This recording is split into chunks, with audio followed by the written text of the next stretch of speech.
Hi, I'm Jerry James Stone. In today's video, I'm going to show you how to make a delicious, healthy, and kind of indulgent dessert. The thing that I like about this dessert is, when you want something sweet, you just sometimes just need a little something to take the edge off. And I'm going to use this DAHlicious Lassi. It's organic, strawberry flavored. I'm going to use it to make a wonderful, creamy, yogurt-based panna cotta. I think that you're going to like it, so let me show you how to make it. So like I said, we're going to use this DAHlicious Organic Lassi. And the thing that I like about this particular product is so lassi, if you're not familiar with it, is this Indian slow cultured yogurt. And like most things, slow is better. It's, when you rush culturing yogurt, it changes the texture of the yogurt. You don't get as much of the probiotic benefits of it. So lassi is really great for that because they take their time. It's nice and creamy. It's a wonderful drink. If you've been to an Indian restaurant, you probably have had a mango lassi. That's one of my favorite things when I go there. So we're going to use this to create a delicious, creamy, somewhat healthy, because we're going to be adding sugar to it, and just indulgent panna cotta. So if you're not familiar with panna cotta, it's a cream-based dessert, but for example, a typical custard uses eggs as a thickening agent.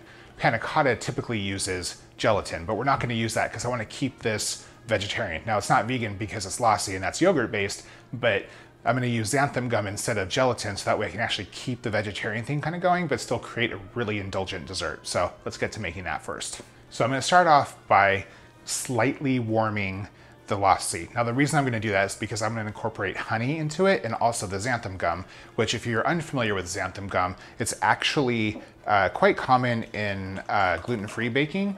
It's used to sort of thicken and bind. It's also pretty common in vegan desserts, and it's non-animal based. So in order to incorporate it though, I need to warm up the lassi just a little bit. There we go. Now one thing that's really important when you're cooking or slightly warming, as I'm going to do, something like this which just has the probiotics in it, you don't want to go above 140 degrees. So you can freeze it without hurting the probiotics, but you don't want to warm it too much. So we're not going to actually hit that. We're not going to go that high. I'm just going to warm it just a little bit to incorporate the ingredients, but that's just something to remember. So I'm going to add the lassi to my pan. Like I said, I'm just going to warm it up enough to incorporate the other ingredient. I'm just going to slightly warm this up. It's a very, very low heat.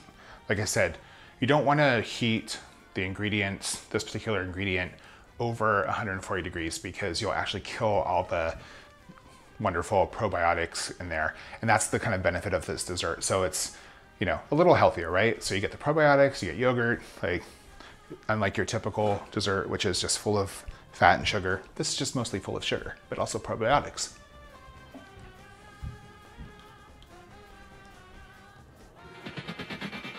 Okay, so the first thing that I'm going to add into this is the honey. So that's the main reason that we actually heated this up, because the honey does not want to easily incorporate into the yogurt, so that a little bit of warmth makes it simpler. So I'm just going to go ahead and add in the honey. There we go, get all that in there. So after I add in the honey, I'm just going to add in a little pinch of salt. The salt's going to bring that sweetness forward in the panna cotta. Mix all that in until it's fully incorporated. Like I said, it is a dessert, and so one thing about when you're making desserts, you need more sugar in stuff that's colder because it doesn't always register when you're eating it. So you need a little bit, that's why there's a lot of sugar in ice cream. So you need something in there, more sugar than you typically would put in something, because once it's kind of cold, it takes a little bit more to register on the tongue. So the next thing I'm going to add in is some vanilla extract. Okay. Now, this is the difficult part. So I'm going to add in the xanthan gum. Now, xanthan gum is immediately when it comes in contact with the liquid, it kind of creates this sort of gelatinous type texture. So it wants to do that immediately. So I have to add it in slowly, but also whisk it at the same time. So what I'm going to do is I'm going to just kind of use the motion of me whisking to hit the container of the xanthan gum to kind of slowly add it into the mixture while I'm whisking it. Because if you just add it all at once, you're just gonna get a big clump. That's not gonna work for you. So I wanna try to incorporate as much of it as I can evenly. So just shake a little bit in there and just whisk that in. Shake a little bit in and just whisk it in. Super simple. And you can kind of see already it's starting to thicken up this sauce a little bit. The heat also helps with this too. It also helps it evenly distribute throughout the lassi. Now right now it's pretty thin. Once I add in all the xanthan gum, plus put it back in the fridge, it's gonna kind of firm up a little bit and it'll be really creamy, almost like a creme brulee. That's sort of what panna cotta is, but creme brulee uses eggs and cream, where panna cotta uses gelatin. But like I said, I want to keep this on the vegetarian side, so we're gonna use xanthan gum instead. But if you were making a classic panna cotta, you would use the gelatin base. Okay, so we've worked in all of the xanthan gum. We've whisked it together. Now we're gonna transfer it into some little tiny mason jars, and we're gonna make the topping part. So we're gonna make a lovely strawberry glaze to go over the top. So I'm gonna fill in my mason jars here, not all the way to the top, because we're gonna make a little bit of a strawberry glaze slash compote to go on top of them. So let's go ahead and add that in. I added it to a measuring cup here just to make it a little easier to add to the mason jars because I would spill it everywhere.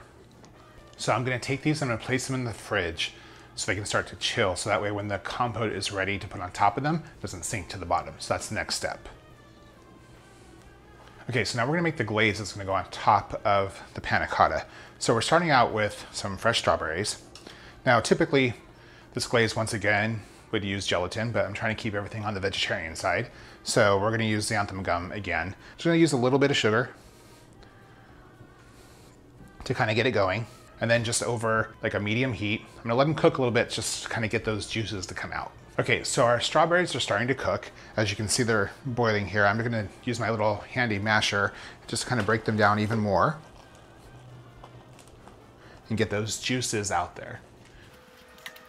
Doesn't have to be overly worked, just enough to like release the fluids, because we're gonna add in more of that xanthan gum that I was talking about to kind of thicken it up. So just like before, I'm gonna slowly add in the xanthan gum and whisk it in while I'm doing it. It's fogging up my glasses. Okay, so we've thickened up the strawberry compote. We've taken our yogurt panna cotta out of the fridge, and I'm just gonna put the compote on top slowly.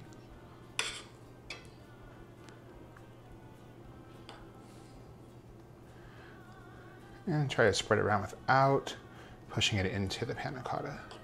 Okay, now I'm gonna put them in the fridge and let them cool for about an hour, and then they'll be perfect and ready to serve. So that's how you make this panna cotta. It has the DAHlicious Organic Lassi. I use the strawberry one. I really like it. It's really well balanced. As I mentioned before, it has just the right amount of sweetness. I think that you'll like it too, so check that out. We use that, use some strawberries, a little bit of xanthan gum, and some honey. Super tasty, a healthy dessert, packed with probiotics. What else do you want? If you like to cook like I do, I release new videos every single week, so please subscribe. Also, if there's something that you want to see, hey, drop a comment below. And if you like this recipe, give me a thumbs up. I'll see you guys next time.